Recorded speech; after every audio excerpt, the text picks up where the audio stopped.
నమస్తే రజ. నమస్కారం అండి. సార్ మొత్తం హాస్పిటల్ అంతా మార్చేశారు, మొత్తం చూశాను, అద్భుతంగా ఉంది, చక్కగా ఉంది.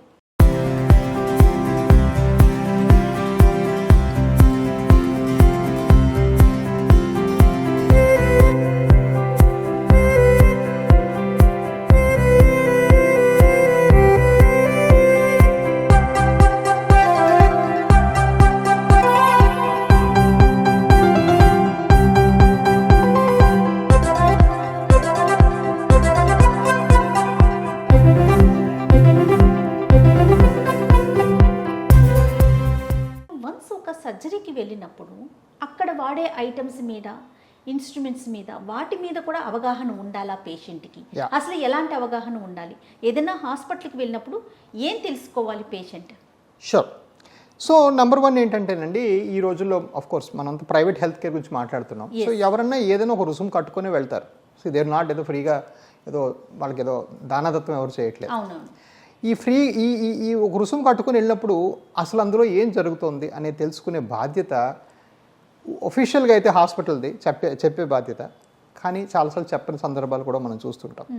అలాంటప్పుడు పేషెంటే తెలుసుకుంటే, ఐ ఆల్వేస్ బిలీవ్, నాకు ఎప్పుడైనా పేషెంట్స్ వచ్చిన రూమ్లో ఎక్కువ క్వశ్చన్లు అడిగితే మా పక్క డాక్టర్లు విసుకుంటుంటారు. నేను ఎప్పుడు చెప్తాను, ఈయన బాగా అడుగుతున్న ప్రశ్నలు, ఈయనే మనకు బెస్ట్ రిప్రజెంటేటివ్ అవుతారు. రేపు పొద్దున 10 మందికి ఈయనే చెప్తాడు మన గురించి. ఎందుకంటే ఆ ఇంటెలిజెన్స్ వాళ్ళలో ఉన్న వాళ్ళే వాళ్ళ ప్రాబ్లమ్ని అర్థం చేసుకోగలుగుతారు. సో ఆ ఇంటెలిజెన్స్లో పాయింట్ ఏంటంటే, మన లోపల ఏ వస్తువు వాడతామో దాన్ని బట్టే కాస్ట్ చాలా మారిపోతుంది. ఓకే, మచ్చుకి ఫర్ ఎగ్జాంపుల్ ఈ మెట్రానిక్ అనే కంపెనీ ఉంది. ఓకే, మీరు బయట వస్తువు చూసుంటారు. We have an official partnership with Medtronic. Okay, ఈ మెట్రానిక్ అనే కంపెనీ ఏంటంటే, ఒక ప్రోడక్ట్ అది తయారైనప్పటి నుంచి అది మార్కెట్లో తేడానికి 8 ఏళ్ళు తీసుకుంటారు వాళ్ళు. 8 సంవత్సరాలు. Average research to bench to marketing time of Medtronic is 8 years. Okay, ఎందుచేతంటే వాళ్ళు దాని మీద రీసెర్చ్ చేస్తారు.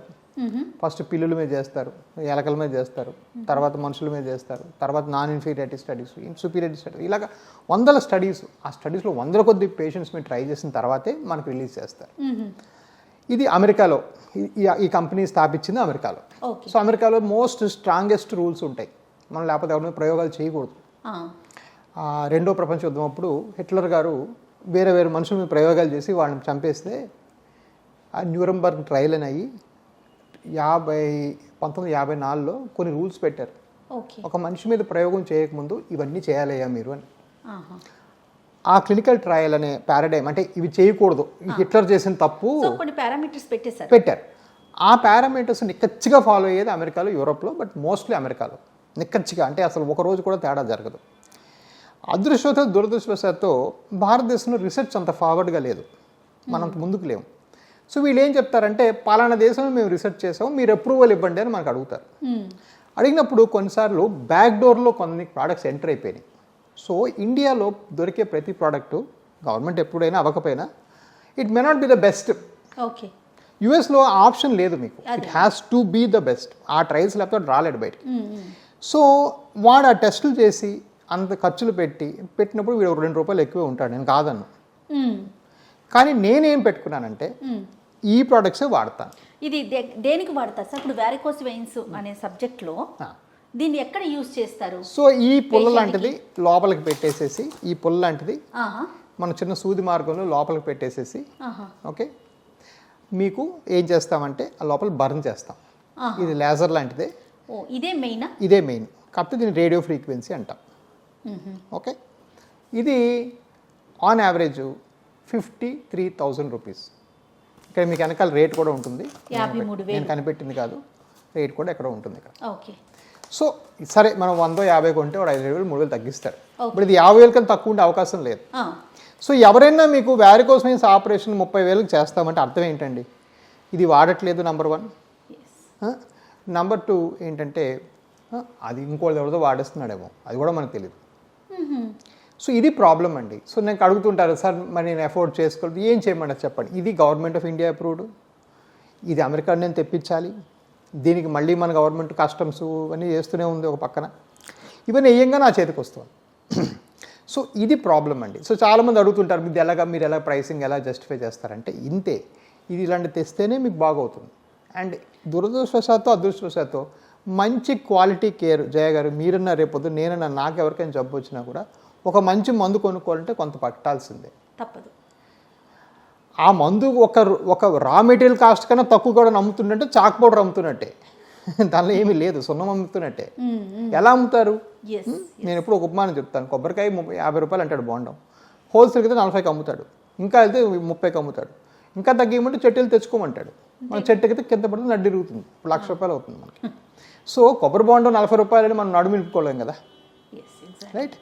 సో ఇది మనం అర్థం చేసుకోవాలి. సో సక్సెస్ రేట్లు అంటే ఏవిస్ హాస్పిటల్స్ సక్సెస్ రేట్లు ఇలాంటి మెటీరియల్ ఏదైతే క్వాలిటీ మెటీరియల్ ఉందో మీరు అన్నట్లుగా ₹1 ఎక్కువ అయి ఉండొచ్చు, బట్ క్వాలిటీ అనేది చాలా ఇంపార్టెంట్ కదండి. నేను ఈ తప్ప ఇంకోటి వాడనే లేదు ఇప్పుడు దాకా. 8 ఏళ్ళుగా 6 మెట్రానిక్. ఇన్ఫాక్ట్ నేను వాళ్ళందరూ వచ్చారు, నేషనల్ టీమ్ అంతా వచ్చారు. We sign the first partnership. Medtronic ఇండియాలో మాతో పార్ట్నర్షిప్ చేశారు. వాళ్ళ ఫ్యూచర్లో ఏ డాక్టర్ ట్రైనింగ్ రావాలన్నా ఏ ఫారెన్ రావాలన్నా మా దగ్గరికి వస్తారు. Signing the collaboration agreement between Medtronic and Avis Hospital. So for that,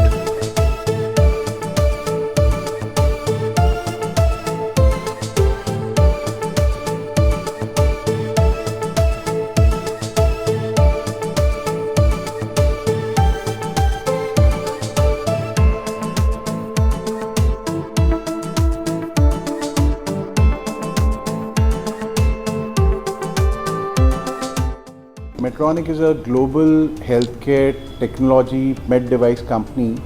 We have presence in around 150 countries across globe, and Medtronic was established in 1949 in Minneapolis, USA, and really happy to be part of the collaboration. Always felt vascular interventions, peripheral vascular disease. I mean, when I have now 14 surgeons operating with me across 21 centers, the blind faith is night 2 o'clock also that machine will fire 120 degrees for 16 seconds on this vein web plate, and every part of it will come out perfectly well. I have never had an implant, or at least in my experience, in my peripheral vascular, not once with Medtronic had I had this. Hundreds and thousands of glues we have done, right? I mean, we've done more than 10,000 glues. We'll never encounter such situations with venous seal, for example. So I think what I tell my doctors, my technicians, boss, don't compromise on the quality. Your patient doesn't matter if 5 rupees more or less, but you have to give that quality, only then the guy comes back. So పేషెంట్స్కి మనం ధైర్యంగా చెప్పొచ్చు, మీరు ఒకవేళ మన hospital Avis కాదు బయట ఎక్కడికి వెళ్ళినా సరే మీరు ఏ మెటీరియల్ వాడుతున్నారని అవేర్నెస్ ఉండాలి, అది అడగాలి. అబ్సల్యూట్లీ. ఫర్ ఎగ్జాంపుల్ ఇది రెండోది, దీన్ని గ్లూ అంటాం. ఇది ఒక చిన్న గన్ లాగా ఉంటుంది, ఇలా పిసికి ఇది లోపల ఈ చివరేమో లోపల పెడతాం, పెట్టి ఇలా పిసుకుతాం హోలీ పిచికారీ లాగా. చిన్నగా గమ్ అనేది రిలీజ్ అవుతుంది బాడీలో, రిలీజ్ ఆ వెయిన్ ఇలా ఫ్రీజ్ చేస్తుంది. ఇది నాకు తెలిసి 1,05,000 1,10,000 రూపాయలు. సో ఎవరన్నా గమ్ ప్రొసీజర్ 70,000 చేస్తున్నట్టే ఏంటి, మీకు ఫ్రాడ్ చేస్తున్నట్టే, అందుకు సందేహమే లేదు. మీరు రాసి స్టాంప్ వేసి రాసుకోవటమే. నా అక్కడ కొంత తప్పు అయినా కూడా హీట్ తక్కువ వస్తుందో ఎక్కువ వస్తుందో అది తీసేస్తాం. ఇక్కడ తప్పు అయితే యూఆర్ ఫినిష్డ్, ఎందుకంటే ఈ గమ్ము లోపల వదులుతాం. ఈ గమ్ములో ఏమైనా కెమికల్ తేడా వచ్చినా లేకపోతే మంచి క్వాలిటీ గమ్ము కాకపోయినా అది ఇంకెక్కడికో వెళ్ళిపోవడం, గుండెకి వెళ్ళిపోవడం. ఒక కేసు జరిగింది మన హైదరాబాద్లో, ఏదో చీప్ టర్కిష్ క్వాలిటీ గమ్ వాడారు, అది గుండెకి మొక్క వెళ్ళిపోయింది, గుండె బ్లాక్ అయింది. సో అలాగా ప్రయోగాలు చేస్తే మనం ఏమవుతామంటే ఫెయిల్ అవుతాం. అది ఇప్పుడు 70,000కి వస్తుంది కదా అని చేసుకుంటే బూడిదలో పన్నీరే ప్లస్ అది పని చేయదు, ప్లస్ రియాక్షన్ కూడా వచ్చే అవకాశం, సైడ్ ఎఫెక్ట్స్ కూడా. సో ఇవన్నీ ఏంటంటే ఇవ్వడం అవుతుంది ఇప్పుడు. రైట్. ఓకే. సో నేనేంటి, మీరు ఏం వినండి వినకపోండి బాబు, నాకు సంబంధం లేదు. ఇప్పుడు నా దగ్గర దురదృష్టవశాత్తు నా దగ్గర 450 నుంచి 550 ఆపరేషన్ జరుగుతాయండి. సో నాకేంటి మైండ్లో ఉండాలి, నేను ఈ ఆపరేషన్ చేస్తే నాకు ఈ కాంప్లికేషన్ అనుకుంటాను, ఈ కాంప్లికేషన్ ఇది చేస్తూ ఉంటుంది, ఇవి రెండు మైండ్లో ఉంటాయి. ఈ 100,000 మందిలో నేను కొత్తవి కనిపెట్టి కొత్తవి ఇచ్చి కొత్త కాంప్లికేషన్ వచ్చినాయి అనుకో, నేను ఎక్కడ మేనేజ్ చేయగలను? సో నేను కూడా స్టాండర్డ్స్ ఫాలో అవ్వాలి కదా. సో నేనైతే అసలు కొద్ది కూడా బయటికి వెళ్ళను. ఒక ఎక్స్పెరిమెంట్ అసలు మనకు చేయడానికి హక్కు లేదండి, దానికి చాలా స్ట్రాంగ్ రూల్స్ ఉన్నాయి. మీకు ఏదో తెలిసి తెలియని మందు వాడటము, కొత్తగా వచ్చిన ప్రోడక్ట్ పేషెంట్ వాడినప్పుడు ఎన్నోసార్లు చెప్పి మరీ వాడాలి. చాలా మంది దగ్గర మనం ఇదే వింటూ ఉంటాం, ఫీలో చాలా డిఫరెన్స్ ఉంది, చాలా తక్కువ ఉంది, ఇక్కడ ఎందుకు ఇంత ఎక్కువ అనిపిస్తుంది, ఇక్కడ ఎందుకు ఇంతే తక్కువకి సేమ్ ట్రీట్మెంట్ జరిగిపోతుంది అనుకుంటాం. మీరు చెప్పినట్టుగా ఎక్విప్మెంట్ లో ఎంత డిఫరెన్స్ పలానా కారు పలానా స్టీల్ తో వాడితే 5 లక్షలు అవుతుంది, అది 7 లక్షలకు మంచి బ్రాండ్ అమ్ముకుంటాడు, టొయోటా వాడు 10 లక్షలకు అమ్ముకుంటాడు. మీరు 50,000 కూడా ఇస్తుంటే వాడు ఏదో తప్పు పెట్టాడు, దానివల్ల డిస్కషన్ పాయింటే లేదు. So you have to pay for good quality అండి, దిస్ నో క్వశ్చన్ అబౌట్. నాకు ఈక్వల్లీ నాకేంటంటే సో మీరు యాక్చువల్గా మానవ చరిత్ర చదివితే హిట్లర్ చేసిన పొరపాటు అదే, నచ్చింది ఏదో ఈ కెమికల్ ఇచ్చి చూడండి వీడు బతుకుతాడా పోతాడా అని అని అతని కన్సెంట్ లేకుండా, అతని సంశయం అతనికి పూర్తిగా ఎక్స్ప్లెయిన్ చేయకుండా చేసిన ఎక్స్పెరిమెంట్లు మనం వార్ క్రైమ్ అని చెప్పి హిట్లర్ దుర్మార్గుడు అని చెప్పాము. అవును, కానీ పూర్తిగా అప్రూవల్ లేని మందు ఇచ్చేసేసి దాని మీద ప్రూఫ్ లేకుండా కొత్త కొత్త రకాలవి ఏదో గవర్నమెంట్ ఏదో సరిగా కొంచెం మిస్ అయిపోతే మీరు పేషెంట్ మీద ప్రయోగాలు చేసి అలా జరిగినప్పుడు మరి మీరేమవుతారు? I'm very very much against it. So మీరు న్యూరెంబర్గ్ ట్రయల్ చదివితే కొన్ని వేల కొద్ది ఫ్యామిలీస్ వచ్చి టెస్టిఫై చేశారు ఆ ట్రయల్లో. సార్ మా నాన్నగారి మీద మీరు ఈ ప్రయోగం ఎవరు సార్ మీరు చేయడానికి, అంటే ఆ వార్ అయిపోయి వాళ్ళ క్రిమినల్స్ నిలబెట్టినప్పుడు. సో ఇవన్నీ మెడికల్ ఎథిక్స్ అనేది కూడా చాలా అవసరం. 100%. సో అదేనండి, మనం ఎప్పుడైనా జీవితంలో కరెక్ట్గా చేద్దాం అనుకున్నప్పుడు కొంచెం లాంగ్ రూట్లో వెళ్ళాలి. బట్ నేను చాలా హ్యాపీ అండి, ఒక డాక్టర్గా నాకు దేవుడు అదే నేను చెప్తుంటాను, మనకి చేతిలో మనకి ఫెన్స్ ఇచ్చి అందరినీ కాయండ్రా బాబు అని చెప్పారు. కంచెం మనం మెయింటైన్ చేయాలి, మనం కంచెం వేయకూడదు. రైట్, అది చాలా బాగుంది. హిట్లర్ గురించి చెప్పినప్పుడు నాకు మైండ్లో ఒకటి వచ్చిందండి. హిట్లరు ఒక నియంత కాబట్టి తన రాజ్యంలో వాళ్ళంతా కూడా తన దేశంలో వాళ్ళు తను ఏం చెప్తే అది చేయాలి. సో మనుషుల మీద ప్రయోగాలు చేశారు. ప్రజెంట్ జనరేషన్ ఎలా ఉందో తెలుసా డాక్టర్ గారు? మీకు తెలియంది ఏముంది కానీ సెల్ఫ్ మెడికేషన్. ఇంకా వాడైనా చేయించాడు, వీళ్ళు అలా లేరు కదా. ఏ చిన్న సమస్య వచ్చినా ఒక టాబ్లెట్ వేసేసుకోవటం, లేకపోతే మెడికల్ స్టోర్కి వెళ్ళటం, అక్కడ వాడేదో చెప్పింది, లేకపోతే ఏదైనా హాస్పిటల్కి వెళ్ళాలి, స్కాన్ తీయించుకోవాలి. అంటే నాకు వచ్చిన జలుబు జ్వరం ఏంటో నేను తెలుసుకోవాలంటే ఆ స్కాన్కి వెళ్ళి ఒక 5,000 నేను ఖర్చు పెట్టాలి. ఎందుకు? నెట్లో చూసేయటం, చాట్ జీపీటీ ఎన్ని వచ్చేసినాయి, ఏ చెప్తానండి మొత్తం ఓపెన్ చేసుకోవటం, చూడటం, సెల్ఫ్ మెడికేషన్ అనేది ఎక్కువైపోయింది. హాస్యాస్పదమైన విషయం ఏంటంటే, నిన్న ఒకడు వచ్చాడు, నేను ఎప్పుడో 3 నెలల క్రితం ఆపరేషన్ చెప్పడం జరిగిందట, బాగా తెలివైనడు, చదువుకునేసేసి ఏదో మళ్ళీ స్కాన్ బయట చేయించుకున్నాడు. ఆ స్కాన్లో ఏదో వస్తే ఆ స్కాన్ రిపోర్ట్స్ అని చాట్ జీపీటీకి ఫీడ్ చేశాడు, ఆపరేషన్ అక్కర్లేదని వచ్చిందంట. సో అదంతా వచ్చేసి మొత్తం సిస్టమ్ ఓపెన్ చేసి, అది చాలా కాస్ట్లీ కంప్యూటర్, 2 లక్షల కంప్యూటర్లో ఓపెన్ చేసి చూపించాడు. నేను నాకు నవ్వాలో ఎడవాలో తెలియలేదు. సో ఇక్కడ అంటే నాకేమి తెలియదండి, మేబీ ఐఎమ్ నోవిస్, నేను 53 ఏళ్ళు, పట్టుబుట్ర, తెల్ల చుట్టూ కూడా ఉంటుంది. నాకు తెలిసింది ఒకటి ఉందండి, ఒక కంప్యూటరు, ఒక సిస్టము, మీ ఇంట్లో పనివాడు వచ్చి మీ ఇళ్ళని నడుపుకోవాలి చెప్పలేడండి ఎప్పటికి కూడా. అది it is just slave, it is still a slave, it will continue to be a slave. 50 ఏళ్ళ తర్వాత కూడా స్లేవ్. మీరు ఏదైనా స్టోరీలు మీరు చదివి ఉండొచ్చు, చాట్ జీపీటీ చెస్లో మార్చేయింది, ఎవరికో బీట్ చేసింది, ఏం అవ్వదు. సో చాట్ జీపీటీ ఏం చేస్తుందంటే మీరు అడిగిన క్వశ్చన్నే అది రిప్లై ఇస్తుంది. సో మీరు క్వశ్చన్లో ఆ బయట చేసిన స్కాన్ పడుకోబెట్టుకొని చేస్తుంటే దాని డయామీటర్ సరిపోయిపోయి అంటే అది వద్దనే చెప్తుంది. దానికి పేషెంట్ చూసే తెలివి లేదు. సో సపోజ్ నాకెవరో రాంగ్ రిపోర్ట్ ఇచ్చారు, రాంగ్ డయామీటర్ ఇచ్చారు, కాలంటే నల్లగైపోతుంది, మనిషి కుంటున్నావు, అసలు ఎలా నీ రిపోర్ట్ కరెక్ట్ ఎలా ఉంటుంది అని ఎన్నోసార్లు రిపీట్ స్కాన్ అదిగో ఆ రూమ్లో చేసింది, మనం చూపించిన రూమ్లో చేశారు. ఎంతోమంది అంటే ఇవాళ కూడా 20 మందికి చేసి ఉంటారు. వాడు తప్పుడు రిపోర్ట్ పట్టుకొస్తే ఆ రిపోర్ట్ నేను కరెక్ట్ చేసిన సందర్భాలు 20 ఉంటాయి రోజుకి. నేను అసలు ఈ క్వశ్చన్ ఎందుకు అడిగానంటే, బయట ఇలా నడుస్తున్నప్పుడు ట్రెండ్, మీరు అసలు ఫ్రీ స్కానింగ్ చేస్తున్నారు కదా, అంటే స్కాన్కి ఎంత భయపడుతున్నారో చూడండి మిగతా ఇష్యూస్ మీద బయట చేయించుకోవాలంటే. సో ఈ కాస్ట్ ఒకటి. Second thing, so remember one thing, so మనం ఎంటర్ చేసే ఏదైతే క్వశ్చన్ ఉంటుందో దట్స్ కాల్డ్ ప్రాంప్టింగ్. ఏలో prompt is the most important thing. దాన్ని యాక్చువల్గా మనం ప్రాంప్ట్ ఇంజనీరింగ్ అని కూడా అంటాం. సో ప్రాంప్ట్ కానీ సరిగా లేదనుకో ఆన్సర్ కూడా సరిగా ఉండదు, it makes up. Unlike Google సర్చ్లో ఏంటంటే నా దగ్గర ఆన్సర్ లేదని చెప్తుంది, ఏం చేస్తుంటే అది కలిపేస్తుంది, 2-3 కలిపేసేసి ఒక రిజల్ట్ తీసుకొస్తుంది, because it wants to give you result. So a bad so even today మనము చెత్తంతా తీసుకెళ్ళి మిక్సీలో వేసి బాగా కలిపితే మంచిగా ఎరగొట్టిన చెత్త వస్తుంది, కానీ ఇంకా మంచిదేం రాదు. Okay, garbage when you put garbage in you will get garbage out. Okay, so ఇది చాలా డేంజరస్ ట్రెండ్. ఫర్ ఎగ్జాంపుల్ అదేవిధంగా మీరు చెప్పినట్టుగా cost reasons is a problem. Cost అవుతుందని చాలామంది భయపడి డాక్టర్ దగ్గరికి వెళ్ళరు.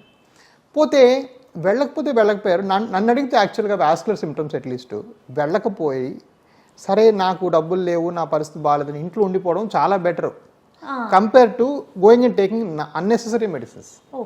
పనికిరాని మందులు తింటే ఏమవుతుందంటే కిడ్నీ దెబ్బతింటుంది, చర్మం దెబ్బతింటుంది, ఇక అసలు చాలా ప్రాబ్లమ్స్ ఉన్నాయి.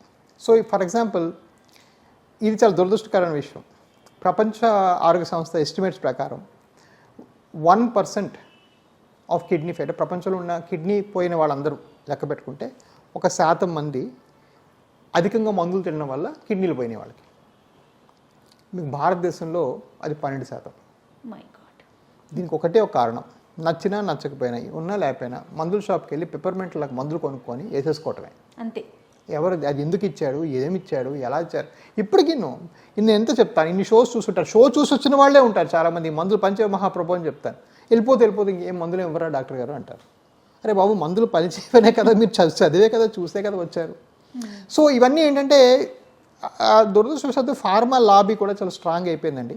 డాక్టర్లకి చాలా లాలుచి పెట్టి, డాక్టర్లు అందరికీ హాస్పిటల్ సంస్థల్ని పెట్టి మందులు చాలా అధికంగా అనవసరంగా కూడా ప్రిస్క్రైబ్ చేసిన సందర్భాలు చాలా. ఎస్, స్కాన్లు కూడా ఎక్కువగా ఉండటంతో దాంతో భయపడిపోతున్నారేమో. బహుశా వారికోస్ వెయిన్స్కి మీరు తీసుకొచ్చిన ఈ కొత్త పాలసీ ఏంటంటే ఫ్రీ స్కాన్. ముందు ఉందో లేదో తెలుసుకోండి రా బాబు, తర్వాత కదా ట్రీట్మెంట్ విషయం.